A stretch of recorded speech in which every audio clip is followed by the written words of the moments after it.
There are no subtractions and divisions in our mind.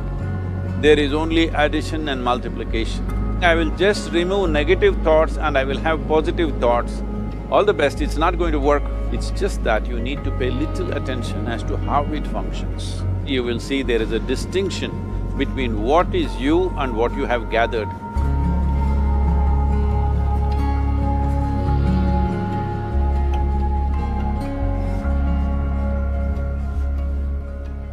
Well, see the way the question is asked and also the way normally it's addressed is, people think there is something called as negative thought and positive thought. They want to remove the negative thoughts and have only positive thoughts. For such people, I would ask them to just experiment for 10-15 seconds. Let them forcefully remove one thought from their mind. For example, next 10 seconds,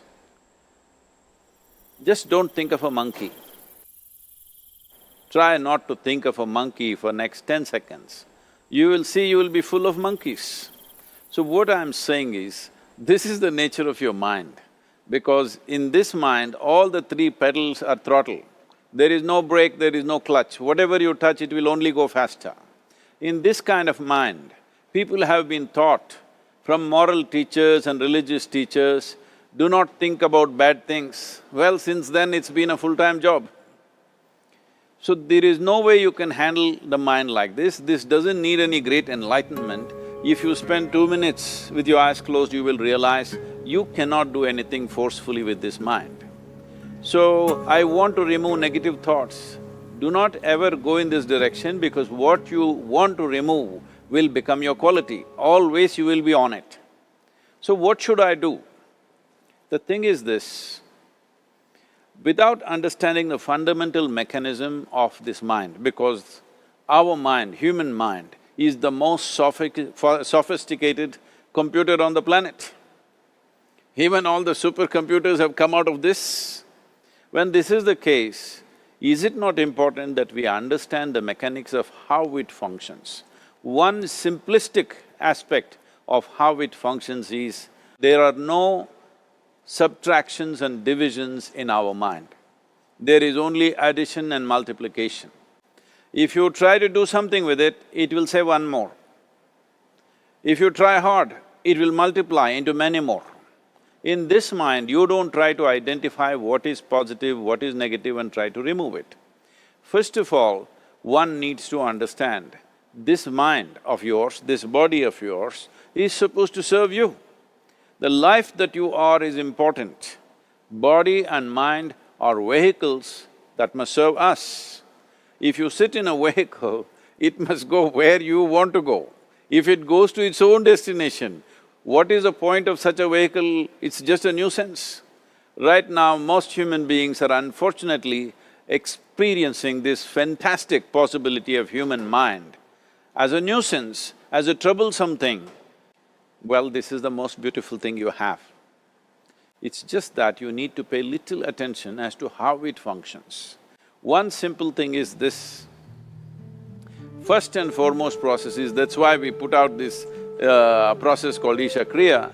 This is to distance yourself from your physiological and psychological process. There is something called as you which exists.